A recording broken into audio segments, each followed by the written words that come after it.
Assalamualaikum warahmatullahi wabarakatuh. Saya Silawarti Harahap dari Tadris Bahasa Indonesia, NIM 2022-28020. Di video kali ini saya akan membahas tentang sastra Indonesia periode ke 1933 sampai dengan 1942. Pujangga Baru. Ada beberapa majalah yang sudah terbit sebelum Pujangga Baru, yaitu majalah Sri Po STK, yaitu pada tahun 1919 sampai dengan 1942. Panji Postaka, yaitu pada tahun 1919 sampai dengan 1942. Majalah Timbul, yaitu pada tahun 1930 sampai dengan 1933. Mula-mula dalam bahasa Belanda, kemudian pada tahun 1932 terbit juga edisi bahasa Indonesia dengan Sultan Takdir Ali Syahbana sebagai direktur. Sebagai perang takdir pernah menerbitkan dan memimpin majalah Pembina Bahasa Indonesia pada tahun 1947 sampai dengan 1945. Berdirinya majalah Pujangga Baru ini merupakan bukti kebutuhan masyarakat pada zaman itu akan suatu media publikasi yang menampung dan membahas tentang sastra dan kebudayaan. Awalnya, majalah tersebut dicetak oleh percetakan Kolf milik A. Dahler, seorang Belanda. Kemudian Sultan Takdir Ali Syahbana menerbitkan sendiri. Janganlah dibayangkan majalah tersebut seperti majalah Sastra Horizon yang dewasa ini tercetak bagus dan tersebar luas. Majalah ini memperoleh 500 eksemplar dengan penyebaran terbatas di kalangan guru, dan mereka dianggap memiliki perhatian terhadap masalah kebudayaan kesusastraan.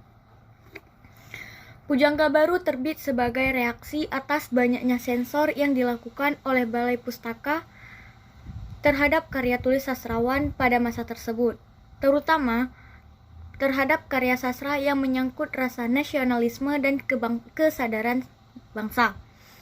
Sastra Pujangga Baru adalah sastra intelektual, nasionalistik, dan elitis.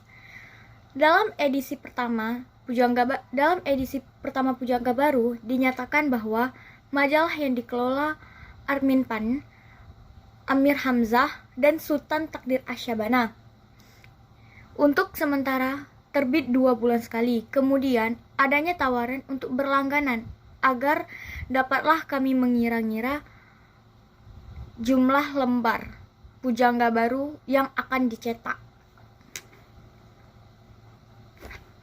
Tentu saja jumlah itu terlalu sedikit dibandingkan majalah lain yang terbit pada zamannya.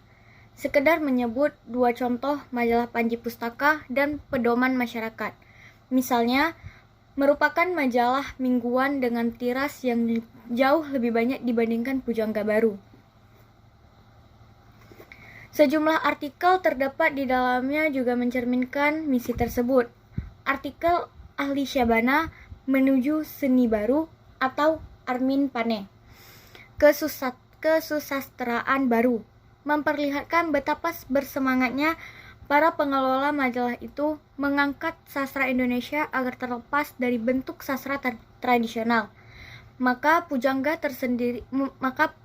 sendiri dijelaskan Armin Pane dalam artikel yang dimuatnya secara umum. Kami tidak menyebut diri kami penyiar, tapi sajak dan puisi. Dalam setahun penerbitannya, Pujangga Baru tampak masih menekankan pada soal-soal kesusastraannya. Dalam tahun kedua penerbitannya, soal kebudayaan juga belum mendapatkan perhatian yang memadai, meskipun dalam pengantarannya disebutkan tambahan kebudayaan EONEM. Itu bukanlah tempelan yang tiada berarti. Inilah artikel pertama yang menyinggung pentingnya perguruan tinggi bagi bangsa Indonesia agar segera akan terbentanglah. fajar kebangunan Indonesia di kaki langit Asia baru yang mempengaruhi sejarah seluruh dunia. Sementara itu, tulisan Muhammad Yamin, Perguruan Tinggi Indonesia, memperlihatkan pandangan Yamin yang jauh ke depan bahwa syarat mendirikan kebudayaan baru untuk kesempurnaan kemajuan bangsa Indonesia. Titik berat perhatian Pujangga Baru merupakan bergeser dari kesusastraan kebudayaan terjadi saat majalah itu memasuki tahun ketiga. Dinyatakan dalam subjudulnya, pembawa semangat baru dalam kesusastraan, seni, kebudayaan, dan soal masyarakat. Beberapa pengarang yang aktif menulis melalui Pujangga Baru yang karya-karyanya muncul pada tahun 30-an dan awal tahun 40-an. Di antaranya yaitu Sultan Takdir Ali Syabana, Tak Putus di Rundung Malang, Dian yang Tak Kunjung Padam, Tebaran Mega, Layar Terkembang, Anak Perawan di Penyamun, Puisi Lama, Puisi Baru, Pelangi, Kebangkitan Puisi Indonesia, Grota Azura, Pujangga, Perjuangan dan Tanggung Jawab dalam Kesusastraan, lagu Pemacu Ombak, Amir Hamzah sebagai penyiar dan uraian Sejak Nyanyi Sunyi.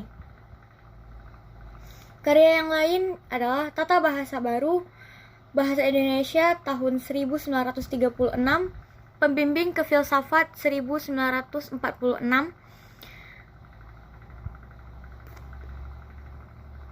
The Indonesian Language and Literature, Revolusi Masyarakat dan Kebudayaan di Indonesia. Polemik kebudayaan. Sumbangan Pujangga Baru terhadap pemikiran kebudayaan Indonesia adalah diberikannya kesempatan pada sastrawan dan kebudayaan untuk menyalurkan pendapatnya sehingga menjadi polemik yang hebat dan meluas. Dalam perjalanannya, golongan Pujangga Baru berpolemik dengan kaum tualadan berbagai hal termasuk diantaranya masalah bahasa dan sastra, kebudayaan, pendidikan, dan pandangan hidup bermasyarakat.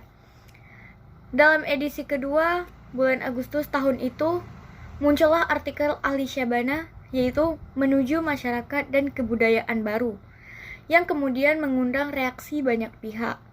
Artikel ini pula yang belakangannya menjadi titik pangkal terjadi polemik kebudayaan yang melebar dari Pujangga Baru lewat Pujakarta.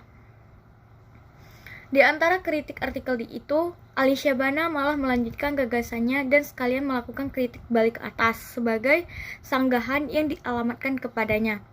Serangkaian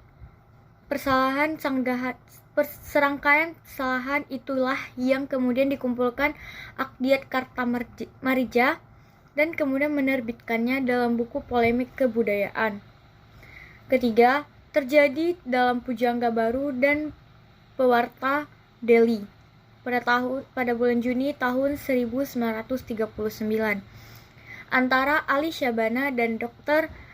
Muhammad Amir. Secara ringkas, perdebatan itu berkisar pada gagasan Ali Syabana yang begitu mengagungkan dan memberi penghargaan tinggi pada kebudayaan Barat.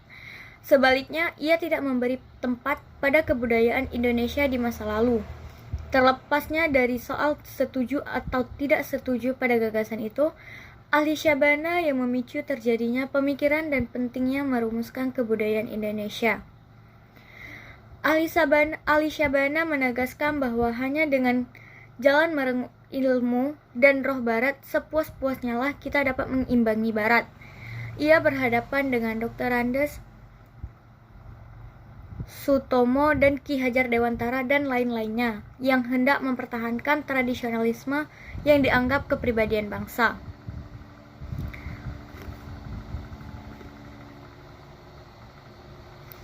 Sanusi Pane yang juga turut serta dalam polemik-polemik itu akhirnya menyatakan bahwa baginya manusia Indonesia baru haruslah merupakan campuran antara Volz yang dianggap memiliki roh kepribadian Barat dengan Arjuna sebagai wakil roh kepribadian Timur. Sikap ini dinyatakan dalam dramanya Manusia Baru pada tahun 1940. Sebelumnya Sanusi Pane dikenal sebagai seorang yang sangat mempertahankan Timur dan menghadapi takdir titik berat pada persoalan kebudayaan dan sosial. Makin tampak dalam usia Pujangga Baru memasuki tahun keempat pada bulan Juli tahun 1936. Subjudulnya juga diganti menjadi Pembimbing Semangat Baru yang Dinamis untuk Membentuk Kebudayaan Baru, Kebudayaan Persatuan Indonesia. Sekian materi dari saya akhiri. Assalamualaikum warahmatullahi wabarakatuh.